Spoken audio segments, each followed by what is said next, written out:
ہر قسم کے روحانی جسمانی مسائل اور وظائف کے لیے پیر اقبال قریشی چینل کو سبسکرائب کریں۔ رمضان المبارک کے اندر اللہ رب العزت نے قرآن پاک کا نزول فرمایا۔ اسے قرآن کا مہینہ کہا جاتا ہے۔ شہر رمضان الذی انزل فیہ القرآن، اللہ نے خود کہا کہ شہر رمضان وہ ہے جس میں قرآن اترا۔ اب یہ حیرت کی بات یہ ہے کہ اس مہینہ میں سب سے زیادہ قرآن پڑھا جاتا ہے، سب سے زیادہ قرآن پاک سنا جاتا ہے، اور یہ اعزاز ان کو حاصل ہے جو قرآن پاک پر ایمان رکھتے ہیں، کیونکہ تراویح نہ ہوتی تو قرآن پاک زیادہ پڑھا بھی نہ جاتا اور زیادہ سنا بھی نہ جاتا۔ یہ اللہ رب العزت نے حضرت عمر رضی اللہ تعالی عنہ کو جزائے خیر عطا فرمائے کہ آپ نے امت کو جو تراویح کا تحفہ عطا فرمایا جمع کر کے نبی علیہ الصلوۃ والسلام کی اس سنت کو تازہ کیا، تو آج ہر جگہ قرآن پاک کی صدائیں ہمیں سنائی دیتی ہیں۔ قرآن پاک کو اللہ رب العزت نے یہ شرف عطا فرمایا ہے کہ یہ خالی اللہ کی کتاب نہیں ہے بلکہ کلام ہے، یعنی اللہ کا وہ کلام ہے جو جب سے اللہ ہے اللہ کا کلام ہے۔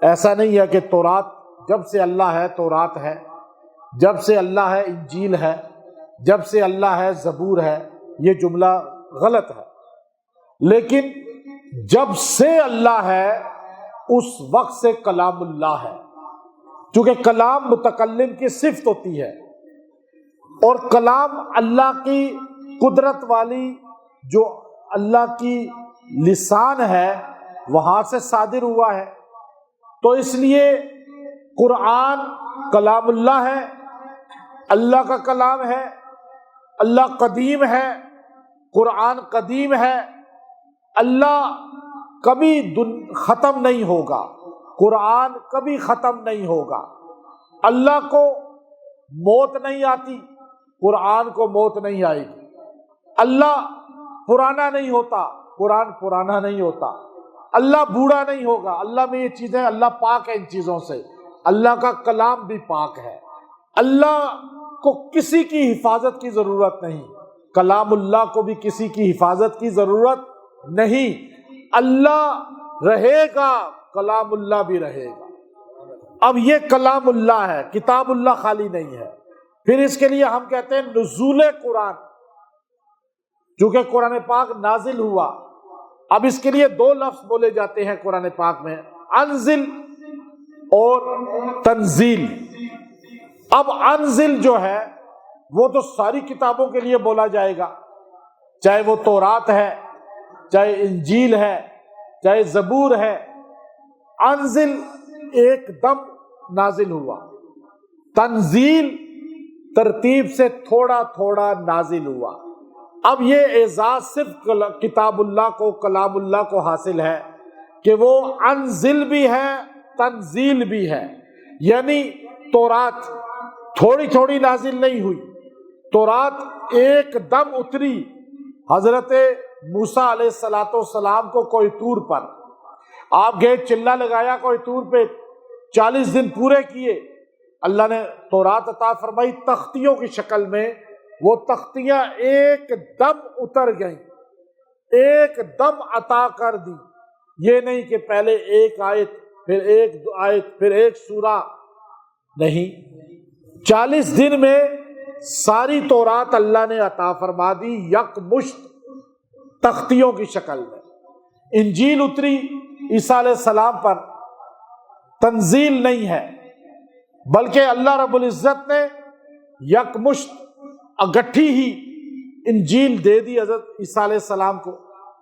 داؤد علیہ السلام کو زبور ملی ہے، تھوڑی تھوڑی کر کے نہیں بلکہ ایک دم عطا فرمائی پوری کتاب اور اگٹھی اتار دی۔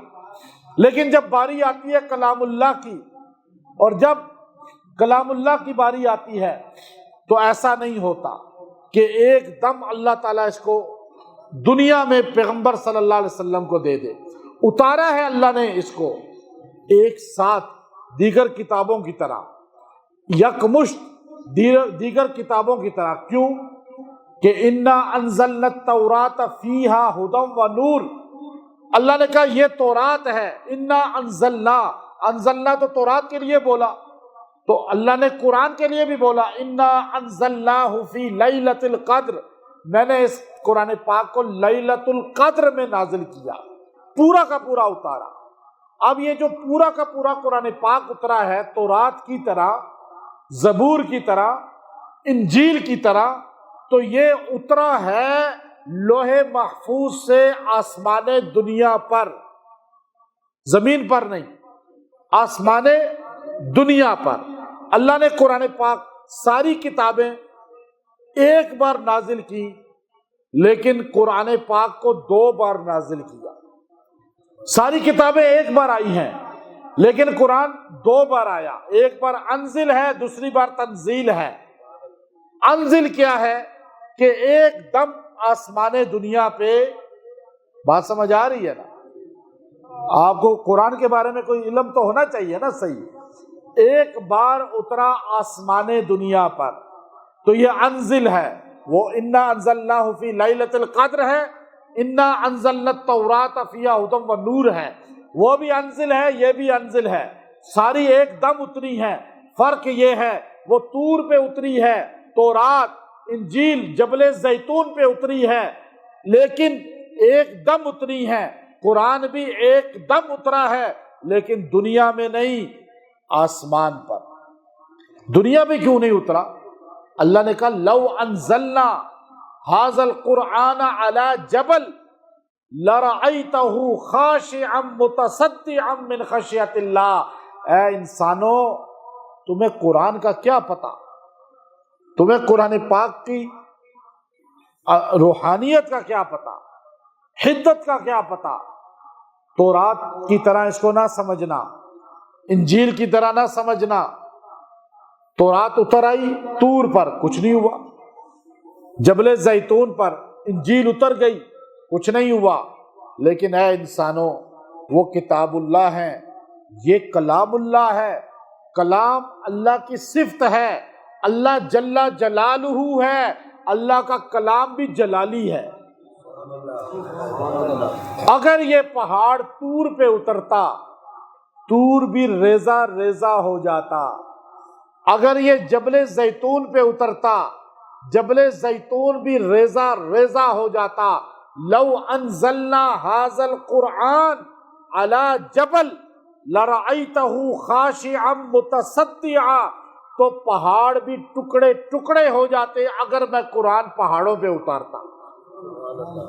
یا اللہ تو نے تورات بھی اتاری ہے نا، زبور بھی اتاری ہے، تو اللہ کہتا ہے وہ کتاب اللہ ہے، یہ کلام اللہ ہے، وہ میری کتاب ہے، یہ میرا کلام ہے۔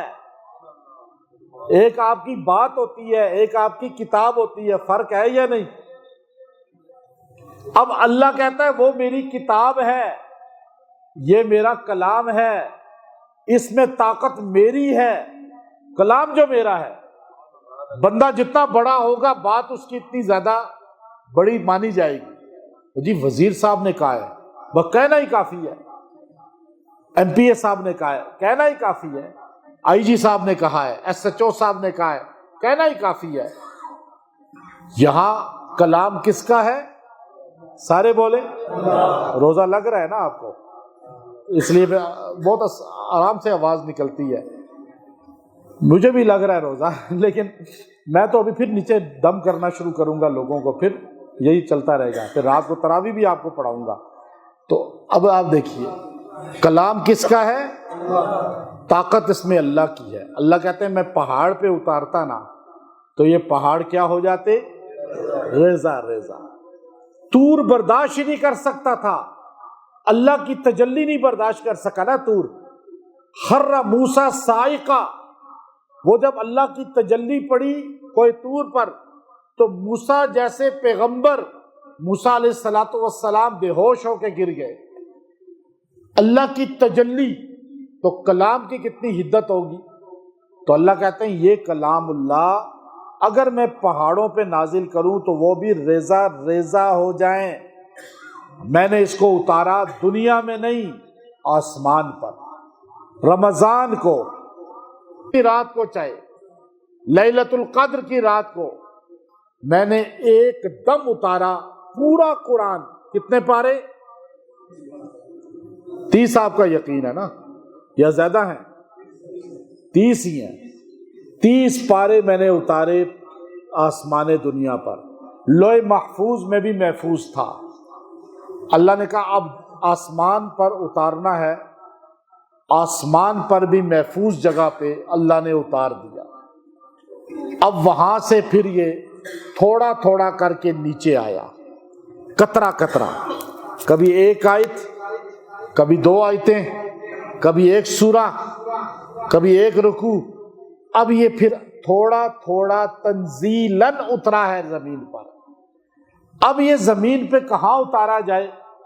اللہ نے تو پہلے کہہ دیا خود ہی کہ اگر میں پہاڑ پہ بھی اتاروں تو پہاڑ ریزہ ریزہ ہو جائے۔ اب زمین پر ماؤنٹ ایورسٹ پہ اتارے گا تو وہ بھی ریزہ ریزہ ہو جائے گی، K2 پہ اتارے گا وہ بھی ریزہ ریزہ ہو جائیں گی۔ دنیا کا کوئی پہاڑ قرآن کو نہیں سہ سکتا، اس کا وزن نہیں اٹھا سکتا۔ تو اب پریشان ہو گئے سارے۔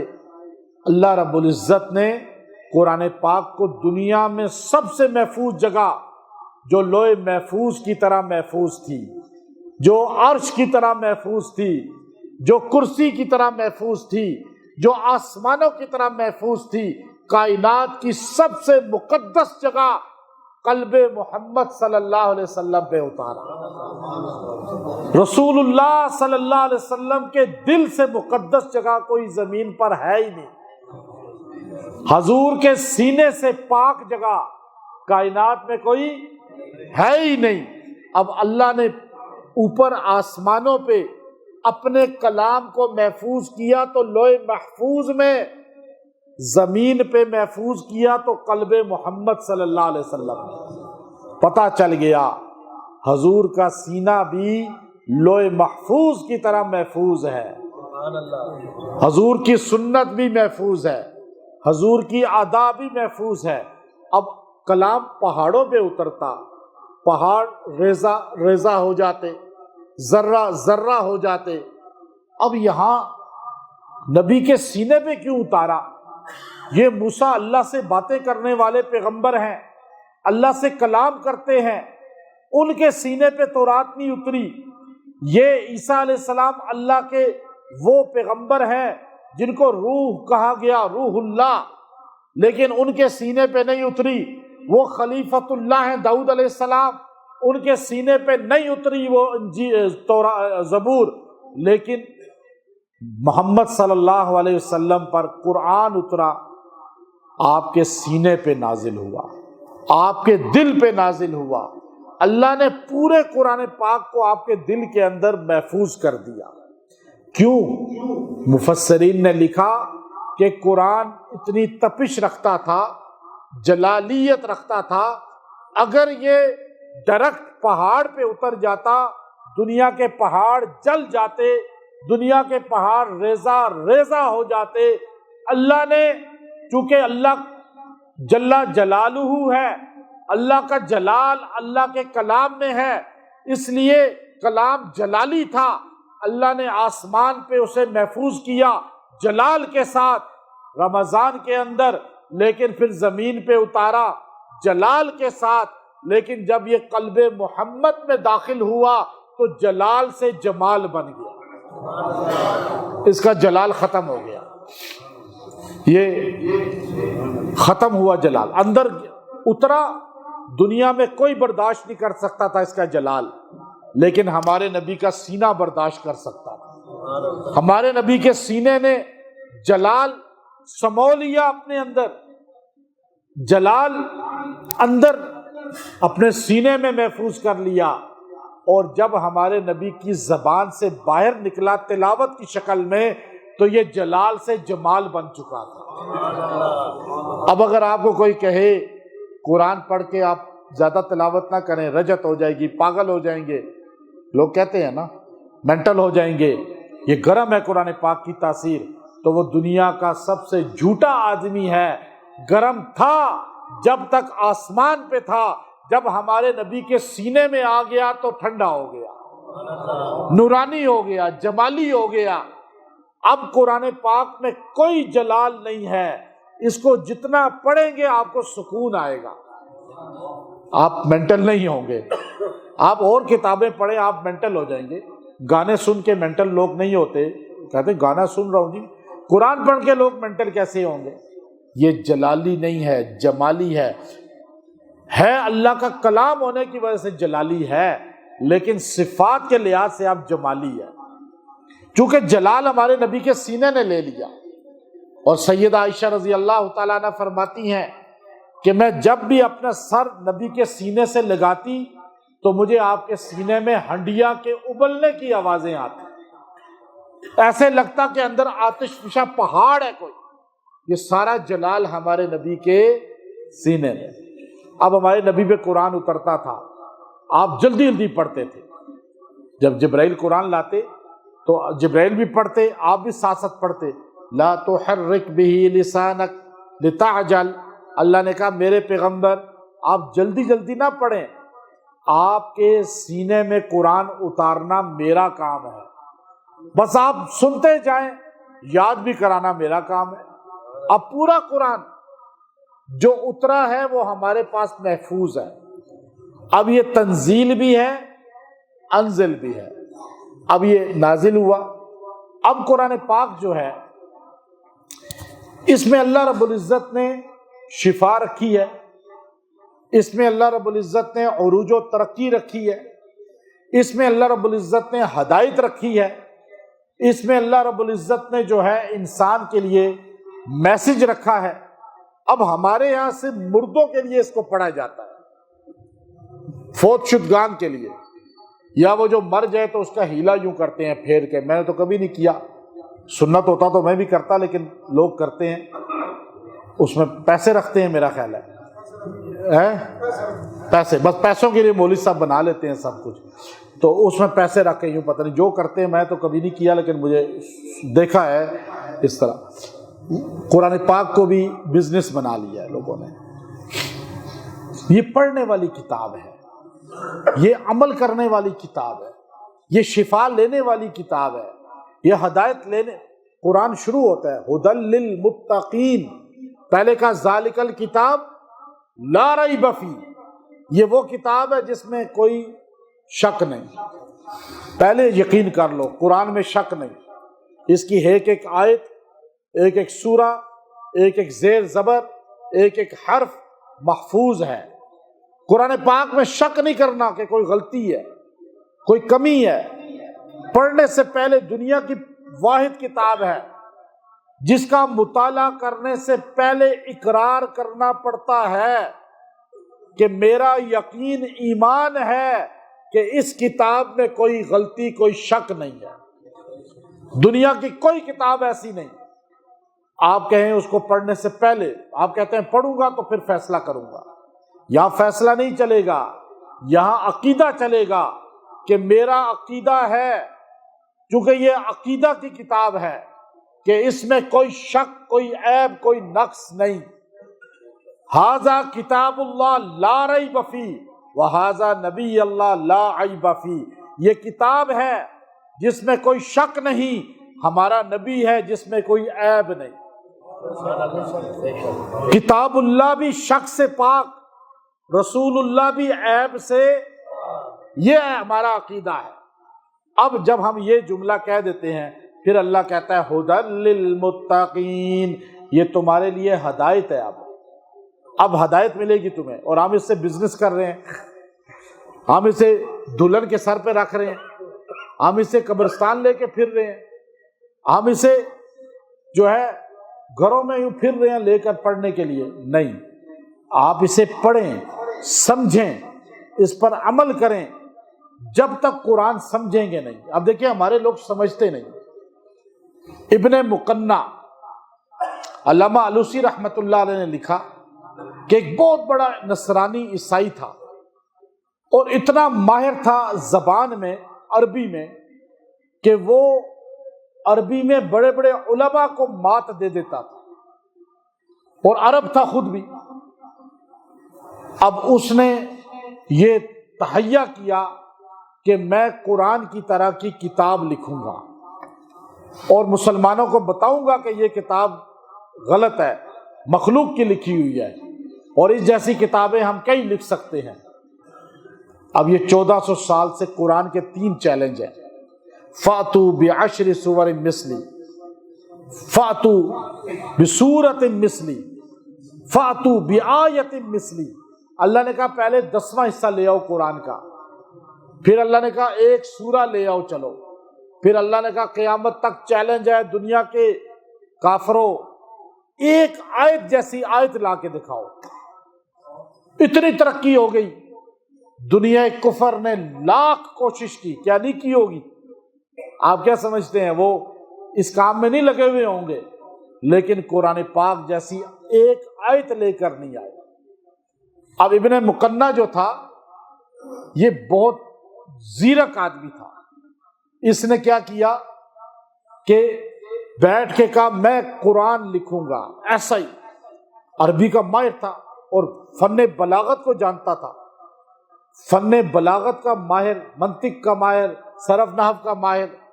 اس نے بیٹھ کے ایک آیت لکھی، پھر یوں وزن دیکھا، کہا نہیں یہ وزن صحیح نہیں ہے، تو اس نے پھاڑ دیا ورقہ، پھر لکھی، پھر پھاڑ دیا، لکھتا رہا، پھر اس نے کئی ورقے لکھ دیے۔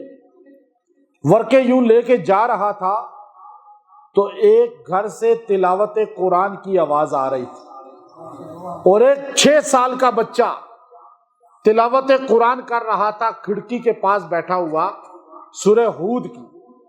اور جب وہ اس آیت پہ پہنچا تو ابن مقنع کے کان میں یہ آیت پڑی: وَقِيلَ يَا أَرْضُ ابْلَعِي مَاءَكِ وَيَا سَمَاءُ أَقْلِعِي وَغِيضَ الْمَاءُ وَقُضِيَ الْأَمْرُ وَاسْتَوَتْ عَلَى الْجُودِيِّ وَقِيلَ بُعْدًا لِلْقَوْمِ الظَّالِمِينَ۔ ایک دم وہ دھڑام سے نیچے بیٹھ گیا، یوں جیسے بندے کا بی پی لو نہیں ہو جاتا، بی پی اس کا لو ہو گیا کہ میں نے اتنے سال جو محنت کی قرآن کو کم دکھانے کے لیے، شکست دینے کے لیے، اس ایک آیت نے میری ساری محنت پہ پانی پھیر دیا۔ وہاں یوں نیچے بیٹھ گیا اور اٹھا ہی نہ جائے اس سے۔ علامہ علوسی کہتے ہیں اس کو اٹھا کے پکڑ کے لے کے گئے اور اس کو لٹا دیا، پھر نمک کھلایا پلایا ہوگا، کوئی شکنجی وغیرہ، اس کا تھوڑا بی پی ٹھیک ہوا، یوں جسم سے جان نکل گئی تھی۔ تو اس کو کہا کیا ہوا تیرے ساتھ؟ کہا اس گھر میں کوئی بچہ تلاوت کر رہا تھا اس آیت کی۔ اچھا قرآن اس کو یاد تھا، نصرانیوں کو بھی قرآن آتا ہے، مصر میں بڑے بڑے عیسائی حافظ قرآن ہیں، یہودی بھی حفظ کر لیتا ہے، میں آپ کو دعوے سے کہتا ہوں یہودی بھی حفظ، نصرانی بھی، مصر کی بڑی بڑی رقاصائیں، ڈانسر عیسائی حافظ قرآن ہیں۔ وہ قرآن اس لیے سیکھتی ہیں تاکہ عربی گانا گاتے ہوئے ہمارا تلفظ ٹھیک ہو۔ یہ میں آپ کو بڑی اہم بات بتا رہا ہوں، شاید آپ کو پتہ ہی نہیں ہوگی، میں نے دیکھا ہے، میری ریسرچ ہے بڑی، میں الحمدللہ ملا بھی ہوں مردوں کو بھی، ان کے جو میوزیکل شو کرتے ہیں عیسائی ہیں۔ اچھا عیسائی بھی حفظ کر لیتا ہے، یہودی بھی کر لیتا ہے، لیکن جس سینے میں ابو بکر کا بغض ہوگا وہ کبھی حافظ نہیں ہو سکتا۔ سمجھ گئے نہیں سمجھے؟ اس کے بعد تو پھر مجھے جا ہی کہیں گے، ادھر دال تو ہم نہیں کھا سکتے نا جا کر۔ تو اب جس سینے میں بغض صحابہ ہوگا وہ حافظ کبھی، اب وہ ابن مقنع حافظ بھی تھا، اس نے کہا میری ساری محنت اس آیت، ایک آیت نے ملیا میٹ کر دی۔ کہا کیا ہوا؟ کہا یہ آیت سنی ہے تم نے؟ اپنے سارے کرندوں کو کہنے لگا ایک چھوٹی سی آیت میں اللہ نے ساری کائنات کے فن بلاغت کے سمندر کو جمع کر دیا ہے۔ اب ہم تو جانتے نہیں نا عربی، ہمیں قرآن اس لیے عوام کو سمجھ نہیں آتا، ورنہ کبھی آپ اس طرح نہ ہوتے، عقیدہ بالکل ایک ہوتا اگر قرآن سمجھنے والے ہوتے۔ وہ کہنے لگا ایک چھوٹی سی آیت میں جتنا فن ہے نا بلاغت کا، ادب کا، سارا اقسام قسمیں ایک آیت کے اندر اللہ نے جمع کی ہے، ایسی دنیا میں کوئی زبان اور نہیں ہے۔ کہنے لگا میں کیا ساری دنیا کے مل جائیں لغت والے اس ایک آیت کی طرح آیت نہیں لا سکتے، اللہ نے بتایا۔ تو قرآن جو ہے یہ اثر رکھتا ہے۔ حضور علیہ الصلوۃ والسلام کعبۃ اللہ میں قرآن پاک پڑھ رہے تھے تو عثمان بن مظعون رضی اللہ تعالیٰ عنہ تشریف لائے، کلمہ نہیں پڑھا تھا۔ کہنے کہ یا رسول اے محمد صلی اللہ علیہ وسلم آپ کی تعلیم کیا ہے؟ آپ کیا چاہتے ہیں، کیا کہتے ہیں، پیغام کیا دیتے ہیں، دعوت کیا دیتے ہیں؟ آپ نے کہا میری دعوت یہ آیت ہے، ان اللہ یأمر بالعدل والاحسان وایتاء ذی القربى وینہی عن الفحشاء والمنکر، جمعے میں سنتے ہوتے ہیں نا، والبغی، یہ آیت جامع قرآن پاک کی آیت ہے۔ پورا دین علماء نے لکھا اور قرآن نہ بھی اترتا تو یہ ایک آیت ہی اصول زندگی کے لیے کافی ہے۔ 3 چیزوں کا حکم ہے، 3 سے منع کیا گیا۔ تو فرمایا عثمان بن مظعون رضی اللہ تعالی عنہ نے کہ اس جیسی آیت میں نے آج تک نہیں سنی، اور میرا دل کہتا ہے کہ جس کا یہ کلام ہے وہ ذات ہی اس دنیا میں سب سے بڑی ہے، اور وہ وہیں پہ کلمہ پڑھ کے اسلام میں داخل ہو گیا۔ فاصدع بما تؤمر واعرض عن المشرکین، اللہ نے قرآن اتارا پیغمبر صلی اللہ علیہ وسلم پہ میرے پیغمبر آپ ڈٹ کے اپنا میسج لوگوں تک پہنچائیں، آپ ڈرے نہیں ان سے، جو آپ کو حکم دیا گیا ہے وہ پورا پیغام پہنچائیں اور ان کو نظر انداز کریں، منکروں کو، کافروں کو، مشرکوں کو۔ جب ایک بچہ یہ تلاوت کر رہا تھا مسلمانوں کا مدینے میں، مکے میں، تو ایک مشرک ایک دم زور سے زمین پہ گرا، اس کو اٹھایا گیا، کیا ہوا؟ کہا جو کلام، اس کلام کے اندر جو اللہ کے کلام کا اس نے کہا، جو اس کے اندر ہیبت ہے اور جو اس کے اندر کلام کے اندر چاشنی ہے، یہ چیز بتاتی ہے کہ یہ کسی بہت بڑے کا کلام ہے، یہ دنیا کا عام بندہ کلام نہیں بنا سکتا ہے۔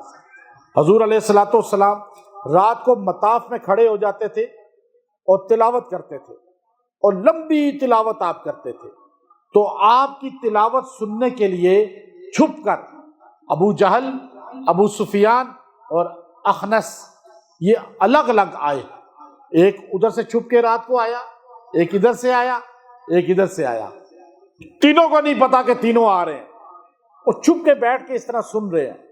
پھر تینوں اٹھ کے چلے گئے، پھر اگلے دن پھر آئے، رات انہوں نے ٹائم دیکھا ہوا تھا، یہاں تک کہ ایک دن اندھیرے میں وہ تینوں جب واپس جانے لگے تو تینوں آپس میں ٹکرا گئے، تینوں ٹکرائے تو شرمندہ ہوئے کہ دن کو ہم اس پیغمبر کی نفی کرتے ہیں اور رات کو اس کا کلام سنتے ہیں۔ تو تینوں کہنے لگے کہ دیکھو کسی کو بتانا نہیں۔ ابو جہل نے کہا ابو سفیان تو بھی کسی کو نہ بتانا، ابو سفیان نے کہا تو بھی نہ بتانا، اخنس نے کہا میں بھی نہیں بتاتا۔ تینوں نے کہا اچھا یہ تو بتاؤ کہ ہم تینوں جو ہے چھپ کے آئے ہیں اور سن رہے ہیں، آخر وجہ کیا ہے، ہم آ کیوں گئے سننے کے لیے اس کی باتیں؟ تو ابو جہل نے کہا کہ میں تمہیں کیا بتاؤں کہ میں اتنا مکے میں مشہور ہوں، میرا دبدبا ہے، لیکن میرے دل میں سکون نہیں ہے، بے چینی رہتی ہے۔ میں جب یہاں آ کے اس کی باتیں سنتا ہوں، وہ تلاوت کو باتیں کہہ رہا ہے، کہتا ہے جب میں اس کی باتیں سنتا ہوں تو مجھے سکون آ جاتا ہے اور جا کے نیند بہت اچھی آتی ہے۔ اب آپ دیکھیے گناہ کرنے والے کو سکون نہیں ملتا، اس لیے لوگ تبلیغ میں جاتے ہیں تو ایک دم خوش ہو جاتے ہیں کہ جی ہم تو نیند بہت اچھی آئی، بستر پہ بیڈ پہ نیند نہیں آتی جو لیٹ کے زمین پہ آتی ہے، کیونکہ دین کے ماحول میں سکون آتا ہے۔ اب آپ دیکھیے کہ ان تینوں کو سکون کہاں ملا؟ سرکار دو عالم صلی اللہ علیہ وسلم کی تلاوت میں۔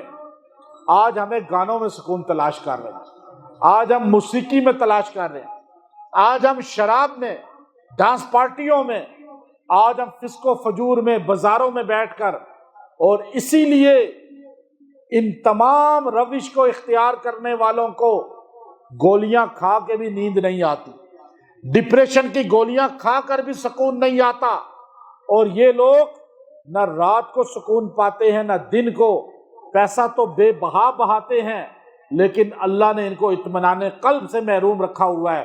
اطمینان قلب اگر لینا ہے تو اللہ کے قرآن میں ملے گا، صرف قرآن میں۔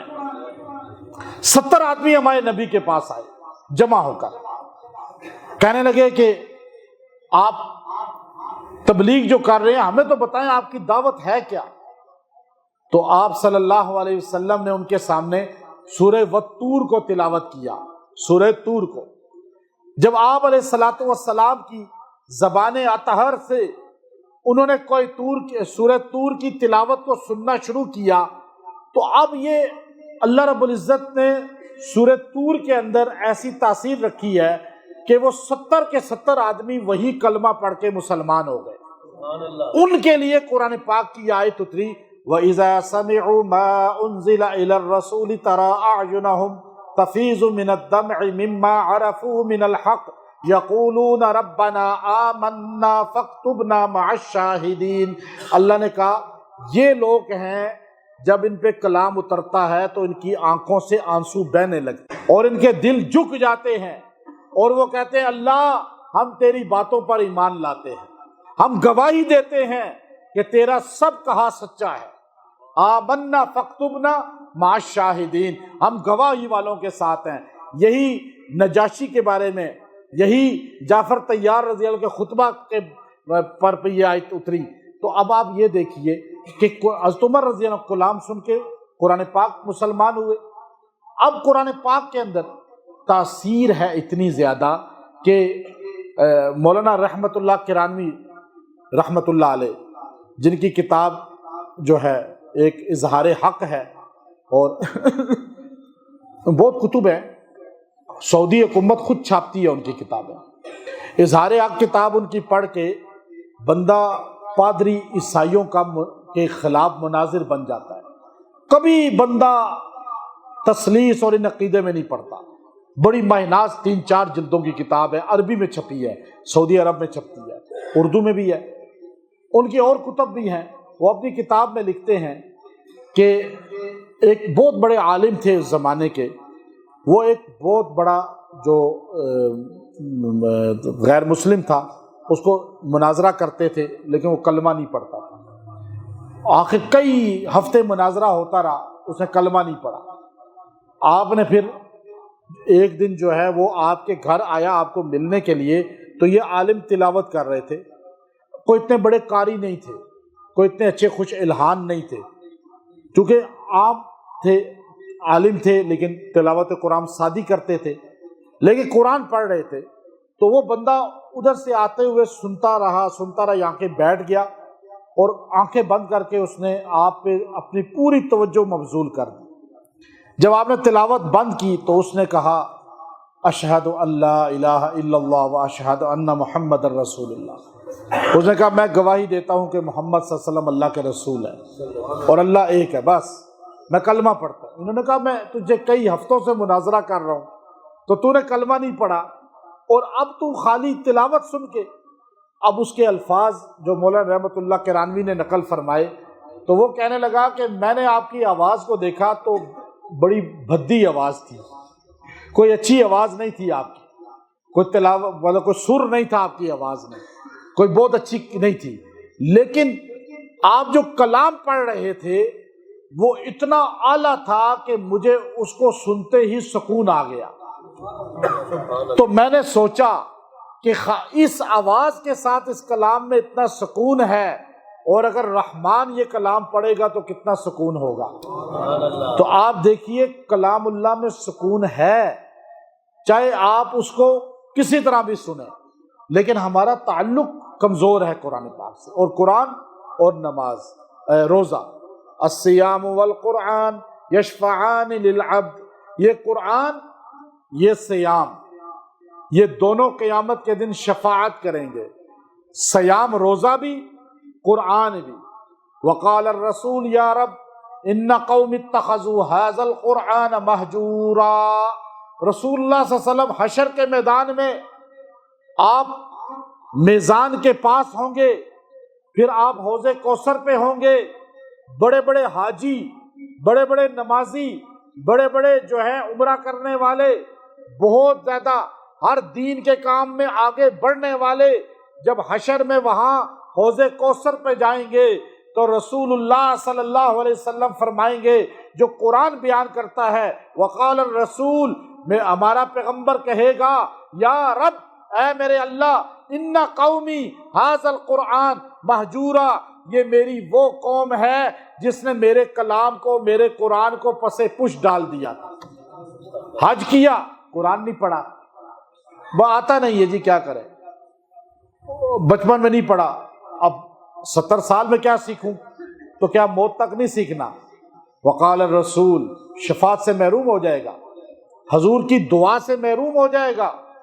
آپ کی عمر جتنی بھی ہے، آپ کی جو بہاریں زندگی کی گزر گئی، آپ اس پہ استغفار پڑھیں، جو باقی ہیں اللہ کو پتہ ہے، ہم میں سے کسی کو، لیکن آپ آج نیت کریں، چاہے آپ 90 سال کے ہیں، چاہے آپ 60 سال کے ہیں، چاہے 50 سال کے ہیں، 40 سال کے ہیں، کہ میں انشاءاللہ آج سے قرآن پاک سیکھنا شروع کروں گا۔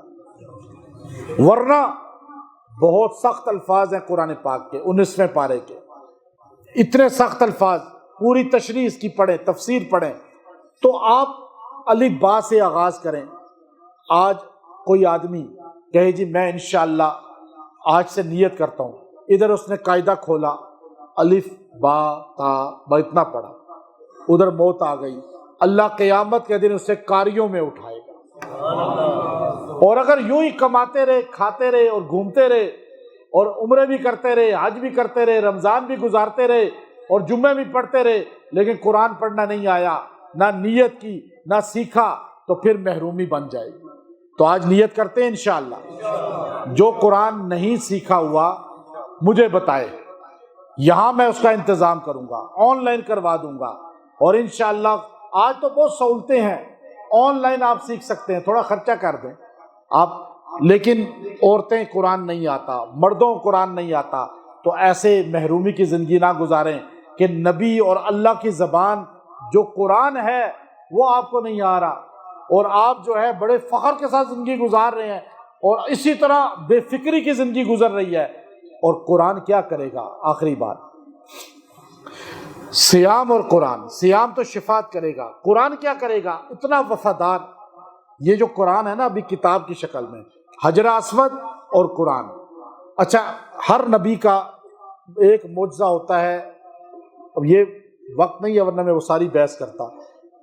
نبی کو نبوت سے پہلے جو آپ سے صدور ہوتا ہے اسے الحاص کہتے ہیں، جو نبوت کے بعد ہوتا ہے اسے معجزہ کہتے ہیں۔